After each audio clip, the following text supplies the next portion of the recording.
Topik ini merupakan perdebatan klasik, terutama antara para filsuf muslim. Kalau Al-Farabi, Ibnu Sina, Ibnu Rus itu berpendapat sesungguhnya nanti balasan akhirat itu bukan jasmani kita ini yang akan dibangkit kembali. Kehidupan di sana adalah kehidupan spiritual, bukan jasmani kita. Sedangkan Imam Ghazali berpendapat sesungguhnya kebangkitan sana yang akan merasakan senang nanti akan damai adalah jasmani kita fisik ini. Kenapa? Karena dipahami secara tekstual dari ayat-ayat Al-Quran.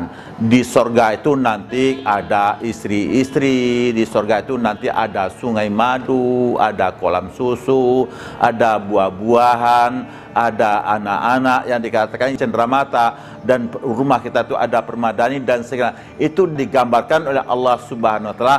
Balasan sorga itu bersifat material. Itu bentuknya. Tetapi kemudian menurut para filsuf itu bukan bersifat material, itu sifatnya adalah kerohanian. Kenapa?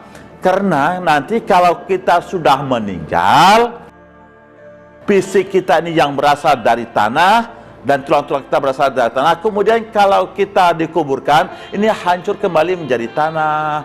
Apalagi kalau kita meninggal masuk ke dalam laut, kemudian jasa kita ini dimakan oleh ikan, dimakan oleh bermacam-macam binatang lain.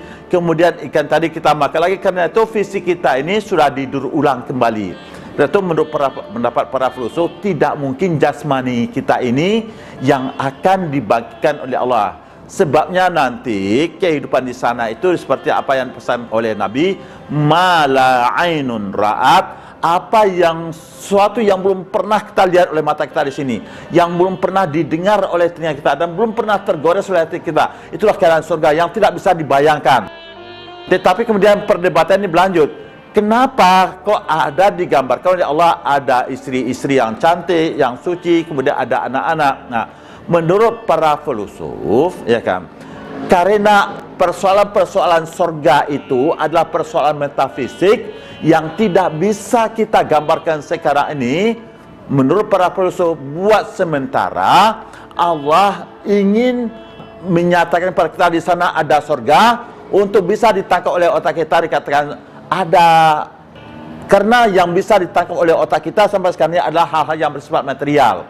Misalnya begini, kalau kepada anak kecil, maaf ini bahasanya, kalau kepada anak kecil misalnya yang pulang dari TK, kemudian dia bertanya kepada orang tuanya, ibu, bagaimana sih rasanya hubungan seksual itu?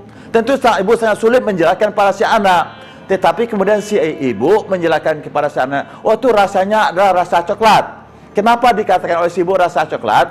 Karena bahasa makanan yang terenak yang dirasakan oleh si anak adalah coklat.